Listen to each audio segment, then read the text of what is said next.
The chapter begins with Thomas Andre issuing a stern warning to Jinwoo. He tells him that it is not too late to admit his mistakes and surrender. If Jinwoo complies, Thomas promises to spare his life. His glowing golden eyes and overwhelming aura radiate throughout the battlefield, exuding the authority of a national-level hunter.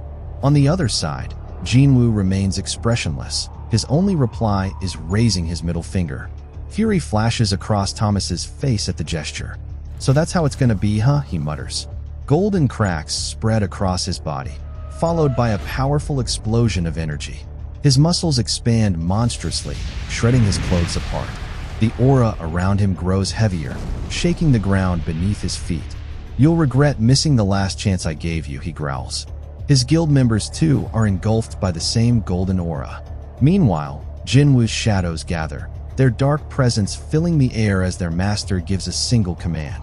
His eyes glow purple, and with a chilling voice, he utters, "Go." The shadows charge forward, while Thomas Andre smirks. Here they come. The two forces collide. Explosions and thunderous rumbles echo across the battlefield.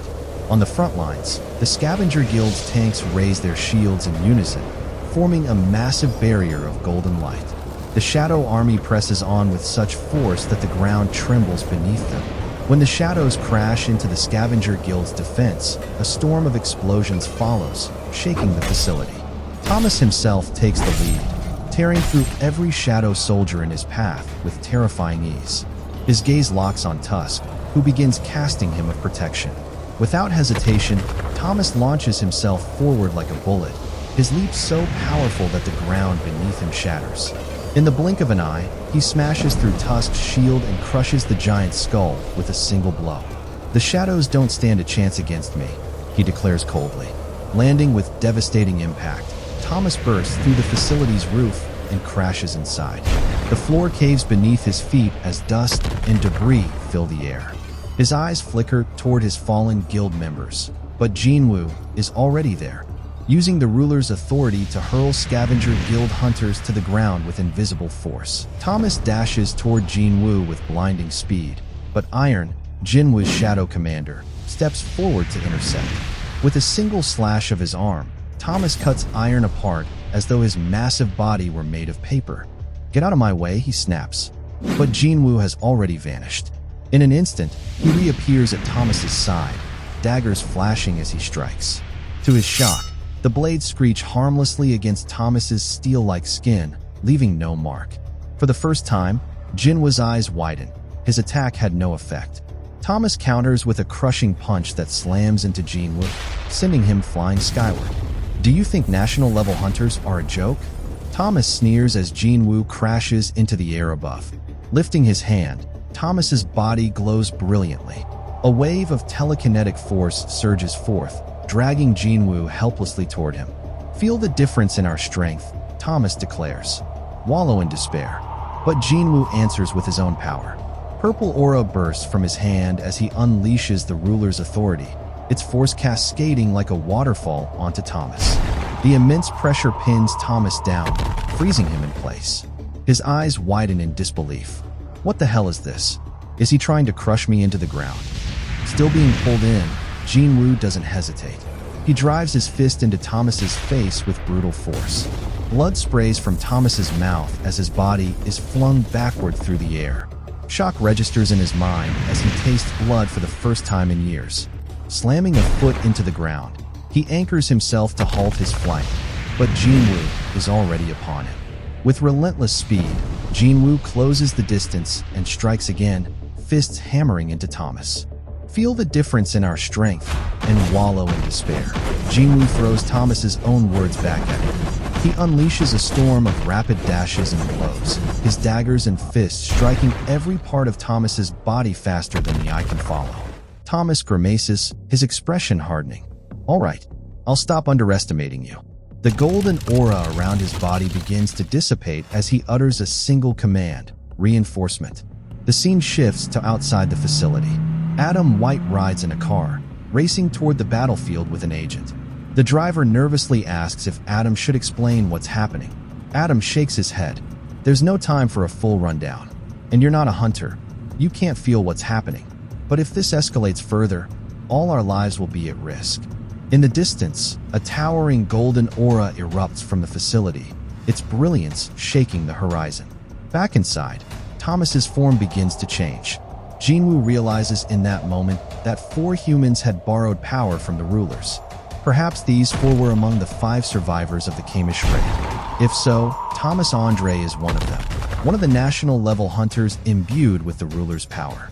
Thomas Andre completes his transformation into a fearsome, golem-like form covered in scales, glowing with golden veins, horns, and rising hair. His overwhelming aura radiates power and fear as he stomps down and charges at Jinwoo. Jinwoo dashes to meet him, but Thomas anticipates the attack, raising his arm and slamming it downward. Jinwoo barely evades the strike, but the ground where Thomas's fist lands explodes, tearing the facility apart with shockwaves. Alarm flickers across Jinwoo's face. The strength Thomas now wields is on another level. Thomas raises his hand toward Jinwoo, commanding, "Capture." A swirling black vortex surrounded by golden rings materializes in his palm. The Scavenger Guild members shout in alarm, ordering each other to retreat immediately. The vortex pulls like a black hole, sucking in Jinwoo's shadow soldiers one by one. Shadows are torn from the ground and devoured into the void, unable to resist. Jinwoo narrows his eyes. What an incredible force! It's like a black hole. He knows that if not for his commander's authority, even he would have been pulled in. A deafening swoosh follows as Thomas unleashes a massive explosion that obliterates nearly the entire facility. The ground quakes, leaving a crater where he stands. From the rooftop, Jinwoo watches the devastation with grim eyes. Thomas raises his gaze, locking eyes with Jinwoo above. "This time," he says darkly, "I won't miss." From above, Jinwoo stares back at him, his expression cold and unyielding. The chapter begins with members of the Scavenger Guild carrying out their wounded comrades, retreating as far away from Thomas Andre as possible. One of the hunters looks back, just in time to see Thomas launch himself upward toward Jinwoo, who stood calmly in midair above the battlefield. The sheer force of Thomas's leap creates a violent shockwave, his massive figure soaring with terrifying speed. Yet Jinwoo doesn't move. At the very moment Thomas closes in, Jinwoo raises his foot and stops Thomas's charge by planting it squarely against his face. With a powerful kick, Jinwoo sends the national-level hunter hurtling backward. Even while airborne, Thomas refuses to concede. He activates his skill, Capture, unleashing a massive golden aura from his hand that shoots toward Jinwoo. In response, Jinwoo raises his own hand, summoning the purple glow of the commander's authority. The two powers clash in the air, pulling Thomas toward him instead. Thomas narrows his eyes, surprised. He's accelerating me on purpose?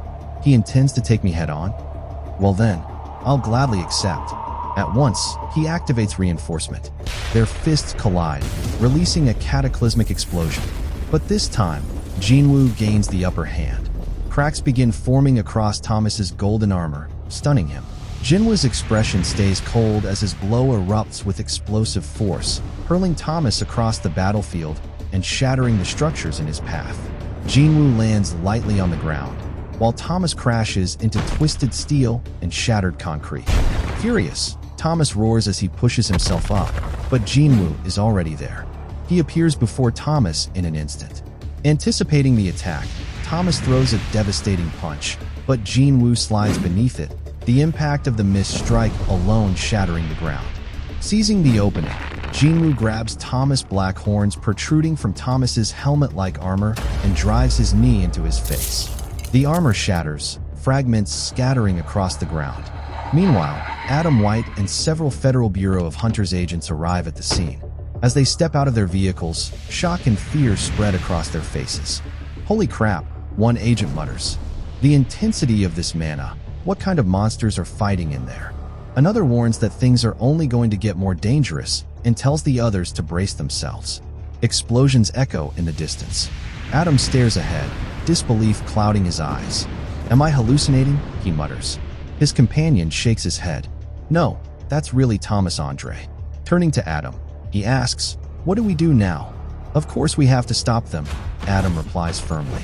The agent glances at Jinwoo, now striking Thomas over and over again with blinding speed, and asks in disbelief, "You mean us? Stop them." Thomas, pinned down by Jinwoo's unrelenting blows, stares up at his opponent in growing despair. How can a mage-type hunter possess such speed and strength? His mind begins to falter, the thought creeping in, "Am I truly about to lose?" But he shakes his head violently. "Impossible. I won't allow it." He raises his hand for a counterattack, but Jinwoo swats it aside with ease and smashes his fist into Thomas's face. Jinwoo's movements are now so fast that they're almost impossible to track with the naked eye. The cracks in Thomas's armor deepen. His pride refuses to yield as he screams, "I am the great Thomas Andre. Do you really think this is enough to defeat me?" Jinwoo doesn't answer. Instead, he vanishes behind Thomas and strikes once more. His cold voice cuts through the chaos. "I already told you, it doesn't matter who you are." Blow after blow rains down. Thomas staggers under the onslaught, unable to stand. Both the Scavenger Guild survivors and the Federal Bureau agents watch in stunned silence. Finally, Adam White shouts desperately, "Hunter Sung Jinwoo, please stop." But Jinwoo doesn't hear him, or chooses not to. His fists keep striking, each attack sending fragments of Thomas's golden armor flying. One last crushing punch flattens Thomas's faceplate, leaving his body trembling and broken. With his final ounce of strength, Thomas grits his teeth and whispers, "It's over." Jinwoo halts mid-strike, hearing the words. Thomas lowers his eyes. "I lost." The battlefield falls silent. The great Thomas Andre, undefeated national-level hunter, has been brought down. Those who witness the scene are struck dumb. How many hunters in the world could possibly inflict this much damage on him? One wonders aloud. Another adds, the real question is, does anyone else even exist who can do this? They all know the truth. Once news spreads, the entire world will erupt in shock. Adam orders the healers to heal Thomas immediately. A Scavenger Guild healer rushes forward, grimacing as he assesses the injuries. Every bone in his body is broken. He's bleeding heavily. "I can't heal this with magic alone.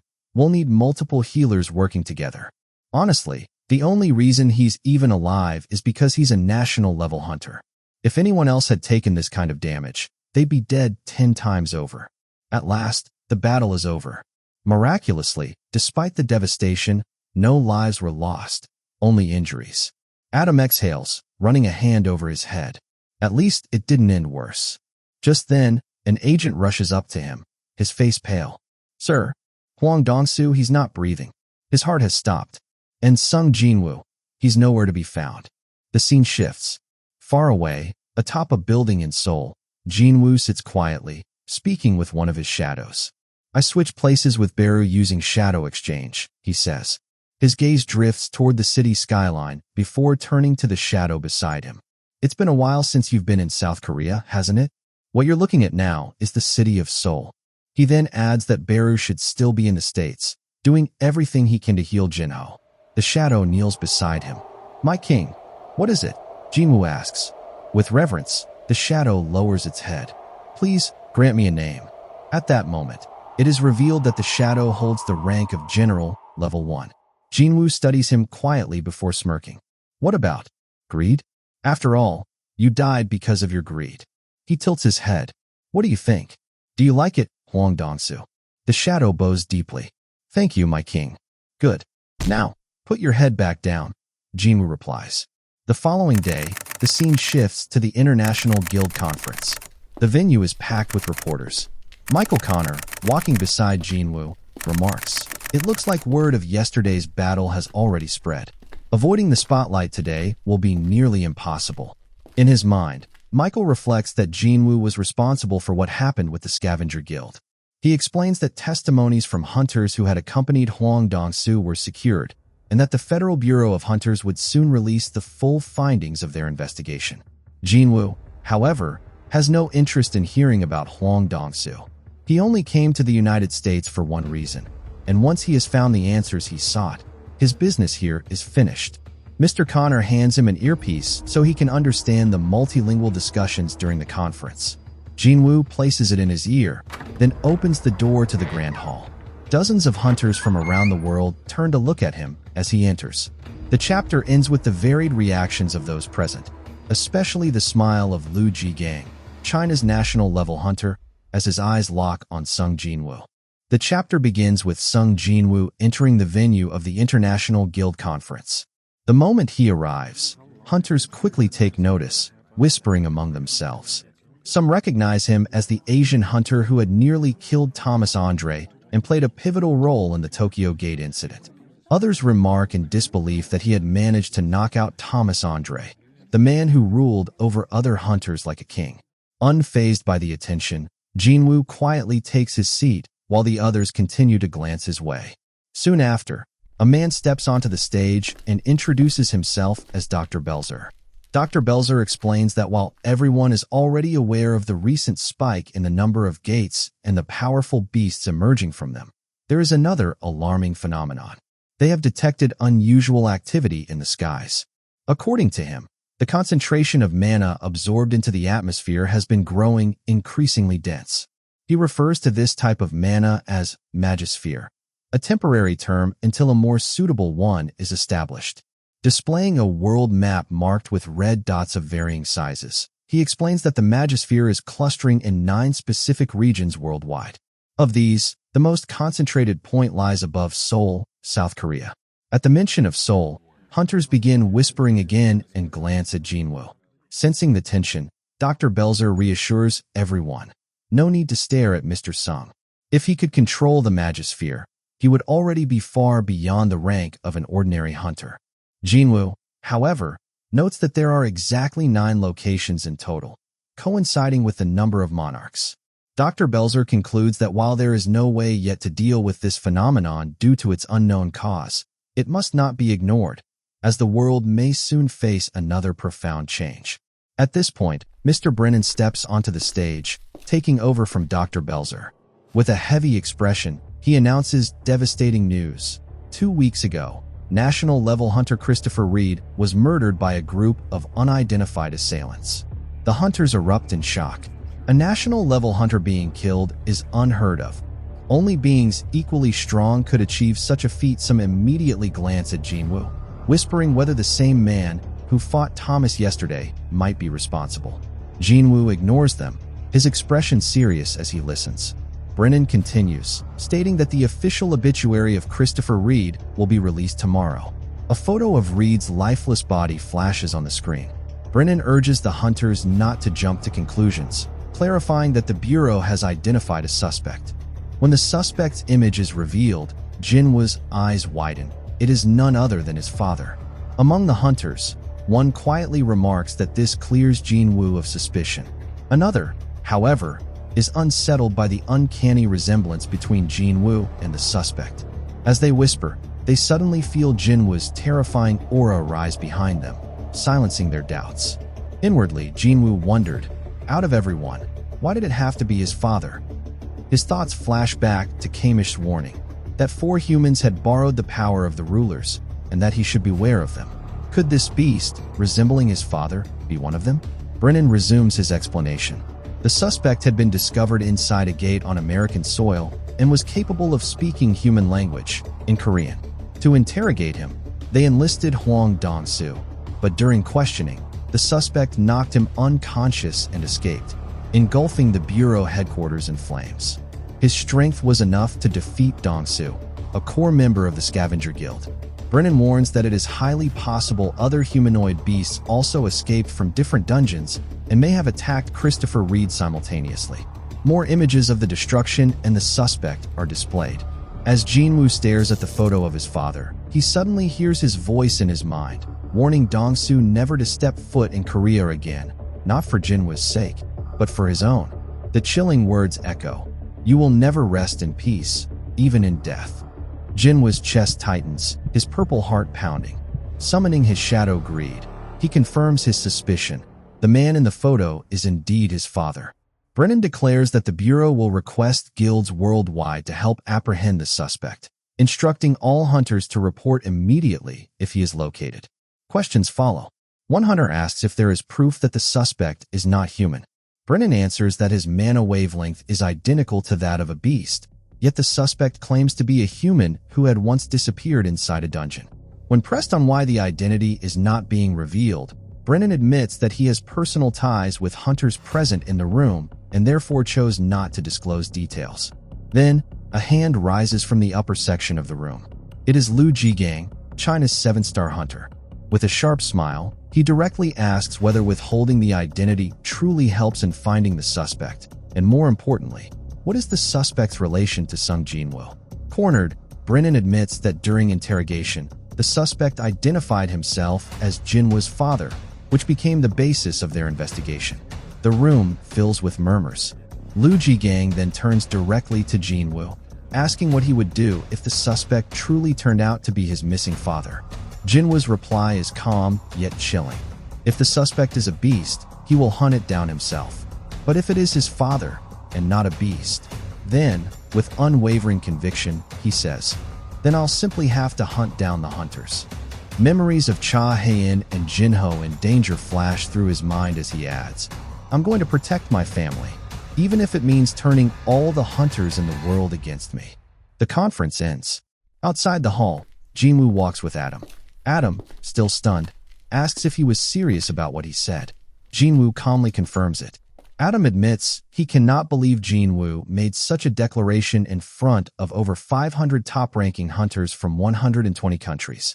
He adds that perhaps only one other hunter could get away with such words, though that man is currently in the hospital.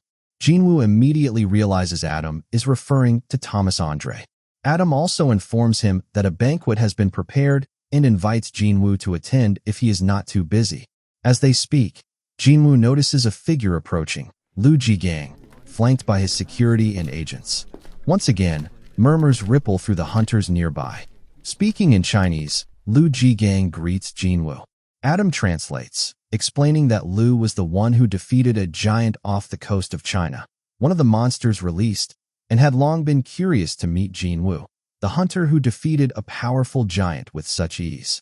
Liu praises Jinwoo for putting Thomas in his place, confident that Thomas was at fault, and extends his hand.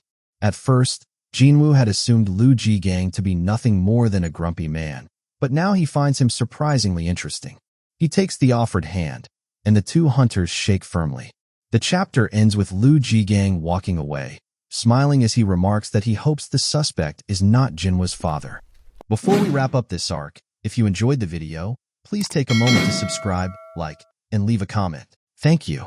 The chapter begins with Liu Zhigang walking away. Adam translates his last words for Jinwoo, that Liu hoped he would never have to fight him. Adam adds that it sounded more like a snide remark than a compliment. Jinwoo only replies calmly, it's all right. Soon after, Mr. Brennan approaches and politely asks Jinwoo if they could speak in private. The scene shifts to a separate room, where Jinwoo finds Brennan, Adam, and a woman waiting for him, Miss Selner. Smiling warmly, Ms. Selner greets Jinwoo with, it's been a while. Jinwoo recognizes her immediately and wonders what the famed upgrader is doing there. He responds politely, saying he hadn't expected a visit from her. Ms. Selner explains that lately, she has been having the same dream every night. In it, the greatest hunters are hunted down one by an unknown force. Adam translates her words for Jinwoo. She continues, saying that her dream eventually turned into reality. Jinwoo asks if this was what happened to Christopher Reed. Brennan answers with a heavy tone. They had warned Christopher, but he refused to listen, and the result, as Jinwoo knows, was his death. Ms. Selner goes on to say that the world's most powerful hunters, their greatest line of defense, will continue to fall. The beings hunting them will stop at nothing. Jinwoo assumes their purpose is to warn him to be careful as well, but Ms. Selner shakes her head. Instead, she asks Jinwoo to protect the hunters. This request surprises him. She adds that she tried her best to remember the faces of the attackers from her recurring dream, but failed. Out of desperation, she attempted another method, using her ability to peer into their true selves from within her dream. Jinwoo asks if it was the same as when she once looked into his eyes. She nods and says yes. Ms. Selner explains that what she saw was limitless power, deeply rooted within them. Whenever she locked eyes with one of those beings, what she could only call that thing, she had no choice but to wake up immediately. She vividly recalls the voices she heard when gazing into Jinwoo's eyes that day, and even now, her hands tremble as the memory resurfaces. Jinwoo calmly asks what that thing told her. Trembling, she replies that the being told her, "Go back and wait patiently for the war." The terror is still evident in her expression. Jinwoo immediately remembers the words of the King of Giants, who had spoken of the coming war between the rulers and the monarchs. He realizes the hunter's assassins may be aligned with one of those two sides. Jinwoo then asks how this connects to their request. Ms. Selner admits that when she looked into him that day, she saw the same overwhelming power within him. Jinwoo reflects silently. Did she see the power of the Shadow Monarch? If the assailants from her dream possessed the same power, then they too must be monarchs. Brennan interjects, explaining that these beings far surpass the limits of hunters. To stop them, they need someone who stands on equal footing, someone like Jinwoo. He confesses that at first, they doubted if Jinwoo was the only one capable of protecting the hunters. But after witnessing his battle with Thomas Andre the previous day, they changed their minds. Brennan adds that they don't expect his help for free. They are willing to give him anything, even Kamish's rune stone, the most valuable treasure left behind by the dragon. He emphasizes that the world's hunters, blessed with extraordinary power, have kept humanity safe. Without them, the world would collapse. Jinwoo listens quietly, then answers firmly, "I'm sorry." Startled, Brennan asks if Jinwoo still holds a grudge against Thomas. Jinwoo shakes his head.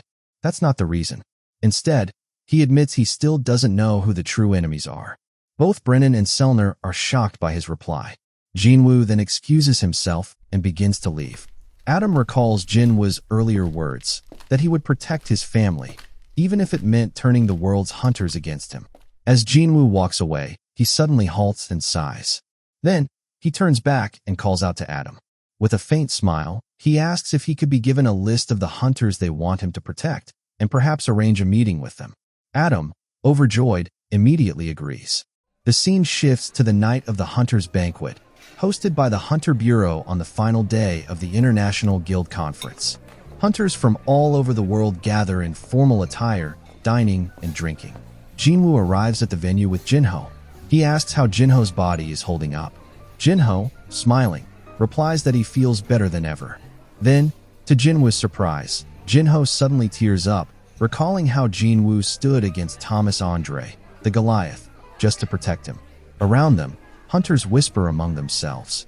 Some remark how Jinwoo can stand right before them, yet his presence feels completely undetectable, proof that he is on another level. Others notice Jinho by his side and wonder aloud if Jinwoo really fought Thomas just to rescue him. A man approaches and greets Jinwoo respectfully. Introducing himself as the CEO of a company specializing in magic beast material disposal, he expresses interest in purchasing the remains of the giants Jinwoo defeated. He asks for a moment of Jinwoo's time. Smiling, Jinwoo points to Jinho, saying that while he himself handles raids, his vice guild master takes care of business matters. Jinho proudly introduces himself as the vice guild master of the Ajin Guild. The man warmly greets him, and Jinho happily begins discussing business, adding that although he normally avoids such topics at social events, he'll make an exception. Watching him, Jinwoo chuckles quietly and notes that Jinho has truly grown into his role. Soon, Adam returns with a tablet, showing Jinwoo a list of hunters. He explains that the Bureau ranks all hunters based on a point system, and the top 10 hunters have the highest scores. If Jinwoo accepts their request, these are the individuals they want him to protect. As Jinwoo scans the list, he casually asks where he ranks. Adam replies that, considering his victory against the giants, he is likely in 3rd or 4th place. Jinwoo glances at the names. First is Thomas Andre, second is Liu Zhigang, third is Christopher Reed, and 4th is Siddharth Bachchan. He sighs and mutters, "What a pain," deciding instead to plant shadows on all of them rather than memorize their names. One by one, shadows slip into the hunters at the banquet. In his mind, Jinwoo resolves to use these hunters to draw out the monarchs, so he can distinguish friend from foe and learn how the enemy fights. As he continues, a man approaches, alerting Jinchul, but Jinwoo assures him there's no need to worry. The man is Thomas Andre. His arm, heavily injured during their battle, still hasn't healed. He admits even top healers can't repair the severe mana damage, and his doctor warned it will take a long time to recover. Thomas states that Jinwoo could easily have wiped out his guild, yet during the chaos, not a single member died. He acknowledges that Huang Dongsu was the one who started everything, then asks Jinwoo why he spared them. After a pause, Jinwoo answers simply, because none of them committed a crime serious enough to deserve death. Thomas quietly accepts this, then remarks that he plans to attend Dongsu's funeral. Though Dongsu committed serious crimes, Thomas still believes he deserves a proper burial. As he leaves, Thomas raises his hand and suggests that once his arm heals, they should share a meal together. He tells Jinwoo to leave his contact number with his manager, Laura, so they can arrange it. Laura bows politely, thanking Jinwoo for sparing the guild members, and adds that Thomas is actually quite shy despite appearances. She asks for Jinwoo's contact information and offers that Thomas would like to repay him with a gift. Jinwoo thanks her, but declines. Laura insists, explaining that Thomas cannot stand being indebted to anyone because of his competitive nature. Jinwoo thinks for a moment and finally says, "A good dagger would be nice." Laura then thanks Jinwoo and agrees. Afterward, Adam asks Jinwoo if he would like to meet the hunters on the list, offering to escort him. Jinwoo declines, but then asks why one of the hunters, the 6th ranked, is missing. Adam is surprised Jinwoo noticed. Adam explains they lost contact with him a few days before the conference, and despite the Brazilian government's efforts, his whereabouts remain unknown.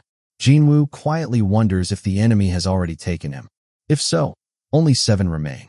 The scene shifts to the Korean Hunter Association in Seoul. Chairman Go sits alone in his office, clutching his chest. He reflects on his worsening heart condition, thinking he may have reached his limit. His doctor once warned that he would die within 6 months if he didn't retire, yet a year has passed, and he is still alive. With a faint smile, he accepts that he has done well to last this long. The phone rings. It is his wife, asking if anything happened today. He reassures her that he is fine and was about to head home. Leaning back in his chair, he suddenly feels something strange, a sharp jolt in his chest. Alarmed, he wonders what is happening. Then, his eyes widen in shock as he notices a mysterious figure seated silently at the office with him. The being's eyes glow ominously. This marks the end of the International Guild arc.